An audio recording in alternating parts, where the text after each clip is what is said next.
네, 종목 모니터 이어가겠습니다. 오늘 이 시간은 한국투자증권 압구정 PB센터의 유석균 PB 전화로 연결합니다. 안녕하십니까? 네, 안녕하십니까? 네. 자, 오늘 일단 연속성을 가지고 오르는 종목 하나 골라봤습니다. OCI인데요. 어제 2%대 상승 이어서 오늘 역시 큰 폭 오르고 있습니다. 현재 7%대까지 오름폭을 확대했고 장중 30만 원을 넘어서기도 했네요. 이 종목의 상승을 이끄는 동력 어디서 찾을 수 있습니까? 금일 OCI 같은 경우는 태양광 발전 설치량 증가 및 대기업의 투자 확대에 따른 업황 개선 기대감으로 상승하는 모습인데요. 지난달 미국의 전력 공급에 관련 프로젝트가 우선 협상 대상지로 선정된 부분이 좀 있었습니다. 미국의 자회사인 OCI 솔라파워가 미국의 전력 공급 업체인 CPS 에너지가 발주하는 태양광 발전 전력 공급 프로젝트의 우선 협상 대상지로 선정되었던 소식도 있었고요. 1월 말 태양광 원료 인재료인 폴리실리콘 가격이 킬로그램당 40달러를 넘어가고 있는 모습입니다.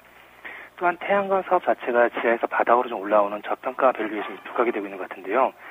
작년 말 재고가 높아서 덤핑까지 나타났던 최악의 상황에서 수요가 빠르게 회복되면서 재고가 소진되었고 러시 오더에 따른 가격 반등가 나타나고 있으며 폴리실리콘 현물 가격이 미국이나 중국의 반덤핑 소식에도 긍정적인 모멘텀으로 작용하고 있는 모습입니다. OCI는 승자의 독식이라고 불릴 만한 종목인데요.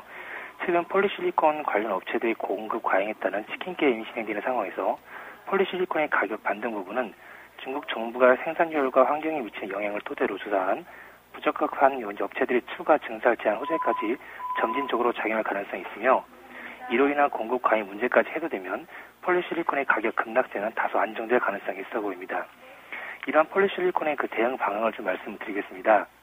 현재까지 주가의 상승분을 고려해 볼 때 신규 접근 시에는 음봉시마다 접근하는 게 좋을 것 같다는 판단을 드리고요.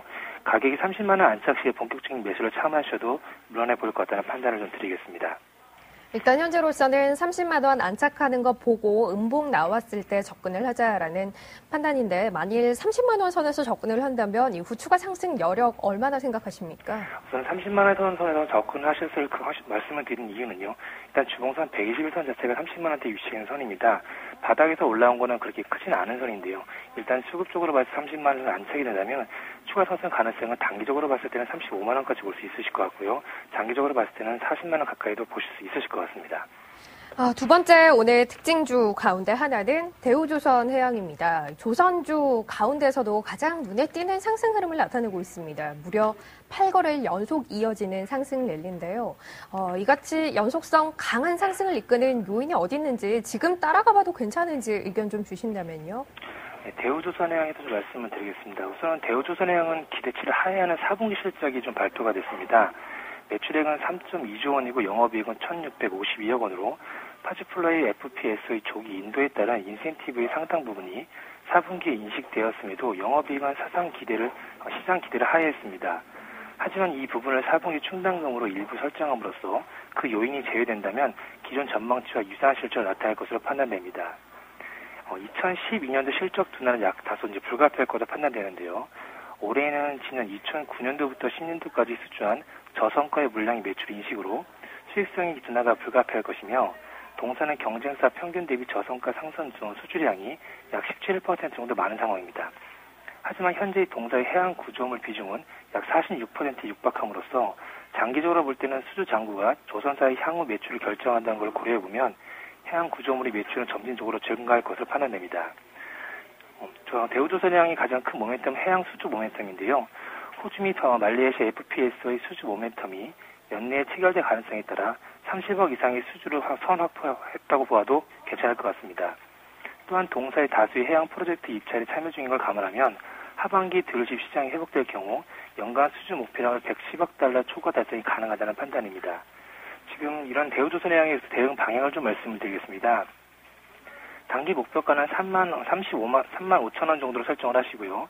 신규 매수에 동참하시기보다는 관망하시면서 3만 5천의 안착식 매수에 고려해보시는 게 좋을 것 같다는 판단이며 기존 투자자분들이면 3만 5천에서 일부 비중을 축소 후에 지켜보시면서 단기 트레이딩 관점에서 접근해보시는 것이 좋다, 올바른 판단인 것 같습니다.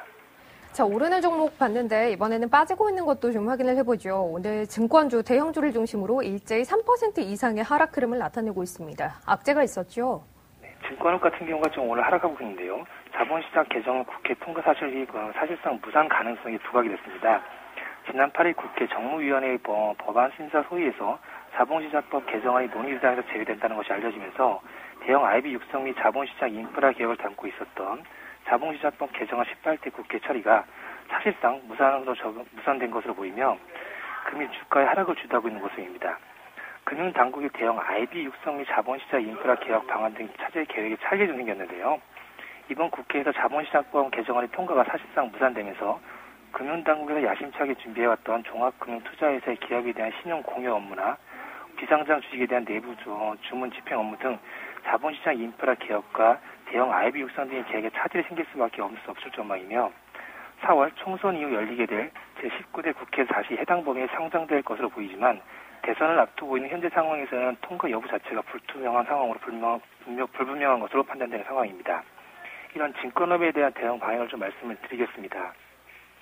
금일 증권업종의 흐름은 과도할 만큼의 조정은 아니라는 판단이지만 다음 주에 흐름상 추세를 회복하지 못하는 모습이 연출된다면 당분간 주가의 조정은 이어질 것 같다는 판단입니다. 따라서 기존 투자자분께서는 금일 악재에 대해서 민감하게 반응해서 매도하시기보다는 다음 주 흐름을 보시면서 분할 매도하시는 게 좋을 것 같다는 의견을 드리겠습니다.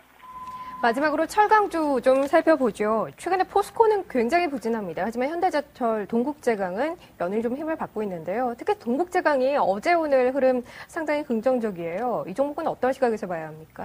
동국제강은 일단 펀드메탈 측면에서 2분기 실적이 턴어라운드 될 것으로 예상되고 있는 부분이 있습니다. 4분기 철근 마진이 3분기 대비 35,000원 수준으로 개선된 것이 추정되며 1분기 청글 마진이 최근 두 차례에 걸친 철근 가격 인상의 적용 여부에 따라 4분기 대비 보합 내지 축소가 예상됩니다. 1분기에도 뚜렷할 만한 실적 개선이 기대되지 않는 상황이지만 2분기부터는 국제 후판 가격 회복 강도와 이에 따른 수입산 후판 가격의 동향에 따라 실적 개선분이 양호해질 거라는 판단입니다. 하지만 동국제강에도 리스크 요인이 작용이 있습니다. 한중일 후판 공급 과잉 구도에 따른 후판 프리미엄 해소가 예상됨에 따라 장기적으로 후판 가격과 열혈 강판의 가격과의 차이가 내려갈 것으로 예상되며 동사의 수건 산업이라고 할 수 있는 브라질 프로젝트의 실적 가시화까지는 2015년이라는 기간적 리스크가 존재합니다. 이런 동국제강의 대응 전략을 좀 말씀을 드리겠습니다. 최근 지수의 상승 대비 동사의 상승폭이 미미한 점을 고려해서 종목별 순환매를 고려해 보시면 철강 업종의 상승 기도 주어질 것 같다는 판단이며 단기적으로는 28,000원을 바라보시면서 접근해 보신다면 단기적 수익도 이루어질 수 있다는 판단입니다. 따라서 현 가격대의 진입도 양호해 보이지만 수급이 다소 꼬여있는 부분은 반드시 고려해 보셔야 할 상황 같습니다. 네, 알겠습니다. 자, 오늘 종목 모니터 특징주에 대한 대응 전략 이분과 함께 살펴봤습니다. 한국투자증권 압구정 PB센터 유석균 PB였습니다. 고맙습니다. 네, 감사합니다.